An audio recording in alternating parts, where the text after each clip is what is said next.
Sekarang, mari kita lihat apa solusi Menkeu untuk menyelesaikan utang. Kita dengar dulu apa yang dikatakan oleh Bu Menkeu untuk kemudian kita analisis bersama. Dan setiap kali ada utang jatuh tempo kita selalu bisa bayar melalui apa yang disebut revolving. Dan kalau semakin kecil berarti exposure-nya makin kecil. Makanya debt to GDP ratio walaupun undang-undang membolehkan sampai 60, Kementerian Keuangan itu membuat rule sendiri jauh di bawah, yaitu separuhnya. Tidak boleh ngelebihin 30%. Kedua, kita harus ngumpulin pajak, bener, tapi tidak untuk bayar utang saja, tapi untuk menyelesaikan, untuk membuat ekonomi kita makin baik fasilitasnya, sehingga ekonomi makin maju, GDP-nya makin gede, utangnya relatif makin kecil. Kita bisa ngumpulin pajak untuk bayar utang juga. Ketiga, ya kita awasi belanja negara. Kalau kita membelanjakan 2.200 triliun, tapi dia tidak menjadi apa-apa, apakah itu sekolah, kesehatan, apakah itu infrastruktur, apakah itu untuk kemiskinan, kita harus sebagai netizen, saya kepengen, ya netizen itu, mari sama-sama saya, kita melototin 2.200 itu, kita cari itu di mana dia. Katanya kan mereka well connected. Sesuai judul wawancara, begitulah rencana strategis pemerintah untuk bayar utang. Semua yang dikatakan Bu Menkeu itu betul, sesuai teori-teori yang diajarkan oleh Nekolim. Jadi, kalau ini ujian kuliah, nilainya excellent, highest distinction, bahasa Yunaninya summa cum laude. Untuk materi kuliah, ajaran Nekolim. Tapi, kecerdasan itu bukan tahu segala hal tanpa mempertanyakan, melainkan justru mempertanyakan segala hal yang kita pikir kita tahu. Doktrin pendidikan global ini hanya mencetak sarjana, termasuk para dokter, profesor, pakar yang hampir semuanya cuma pinter textbook, sesuai teori yang diajarkan oleh otoritas global. Nggak ada yang mempertanyakan sistem untuk mencari kebenaran. You want answers. I want the truth. You can't handle the truth. Sekarang kita gali kebenaran atau ketidakbenaran solusi pembayaran utang yang disampaikan oleh Bu Menkeu tadi. Pertama, bahwa utang kita itu masih aman. Ini aman buat siapa? Aman buat rakyat atau aman buat para elit asing, si pemberi utang? Soalnya tadi disebut aman karena selalu bisa bayar utang saat jatuh tempo. Itu adalah idaman elit global. Bagi mereka, paling ideal kalau ada pejabat di pemerintahan yang bisa memastikan bayar utang tepat waktu. Kemudian disebut soal revolving. Ada banyak model revolving credit facility. Yang paling sederhana, model kartu kredit. Dikasih plafon utang, bisa ditarik atau digunakan kapan aja, selama nggak mentok plafon. Yang penting bayar bulanan. Nah, kalau fasilitas seperti ini digunakan buat bayar utang, namanya gali lubang tutup lubang. Atau model lain lagi, dari revolving credit. Misalnya, rakyat dikasih kredit 100 juta rupiah. Tiap bulan cuma bayar bunganya doang, katakan sejuta. Setelah 12 bulan, dilunasi yang 100 juta, langsung diperpanjang, kasih kredit lagi 100 juta. Jadi cuma plus-plus doang. Itu adalah idaman para pengusaha kurang modal. Utang terus-terusan. Pengusaha yang punya modal pasti nggak mau. Sama juga kerja buat bank. Bayar bunga, taruhlah 12%. Emang laba bersihnya berapa? Udah kegerus buat bank. Apalagi revolving, perpanjang utang terus. Cuma kerja buat para bankir. Mending saya dagang rokok aja. Kenapa elit global kasih fasilitas revolving? Karena mereka memang nggak ngincar pengembalian utang pokoknya. Orang itu hasil penggandaan uang elektronik di perbankan. Duit siluman. Yang mereka incar adalah pembayaran bunganya. Itu yang masuk kantong mereka. 373 triliun per tahun.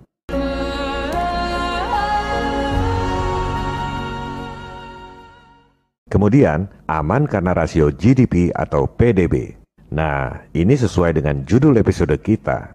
Itulah alasan yang diajarkan oleh Nekolim lewat teori-teori di sekolah. Katanya kalau ngomong harus pakai data. Oke, sekarang kita, rakyat jelata, tukang beca dan tukang sayur, kasih bukti data yang tak terbantahkan bahwa rasio GDP adalah alasan palsu supaya kita utang terus. Kita lihat data publik. GDP per kapita Indonesia $4.135. Artinya apa? Kita kurskan dulu, asumsi 14.200 sama dengan 58,7 juta rupiah per tahun. Kita bagi 12. Jadi, berdasarkan data resmi, pendapatan penduduk di Indonesia itu rata-rata 4,8 juta rupiah per penduduk per bulan.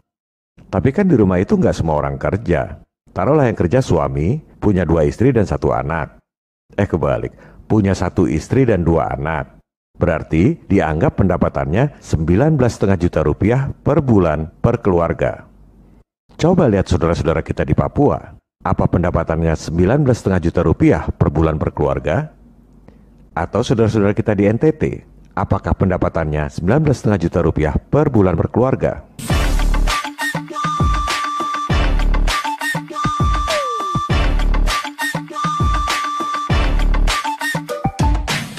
Karena dalam GDP itu, pendapatan perusahaan-perusahaan asing dianggap sebagai pendapatan domestik. Jadi kelihatannya bagus, padahal yang nikmati bukan orang Indonesia. Inilah akal-akalannya Kolim. Contohnya ya perusahaan-perusahaan asing seperti Freeport itu. Tahun 1967, alasannya untuk meningkatkan GDP. Memang benar GDP naik, tapi itu indikator palsu, karena yang nikmati ya dia-dia lagi. GDP seolah-olah tinggi, padahal rakyatnya tetap miskin. Apakah bangsa kita bodoh? Apakah kita tidak mempunyai elit yang bisa berpikir? Ataukah bagaimana sebetulnya?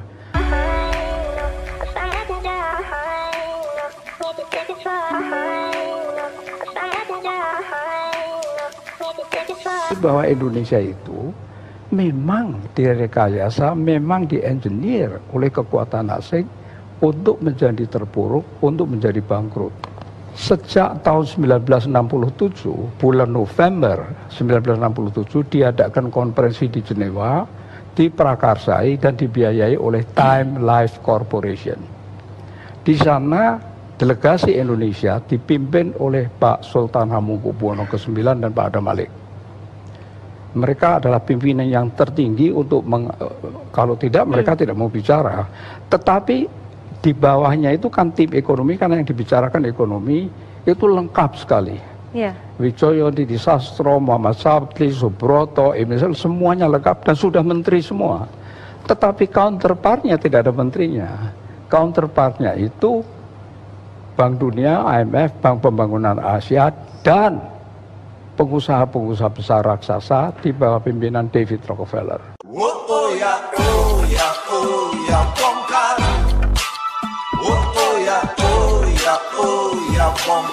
Peran CIA.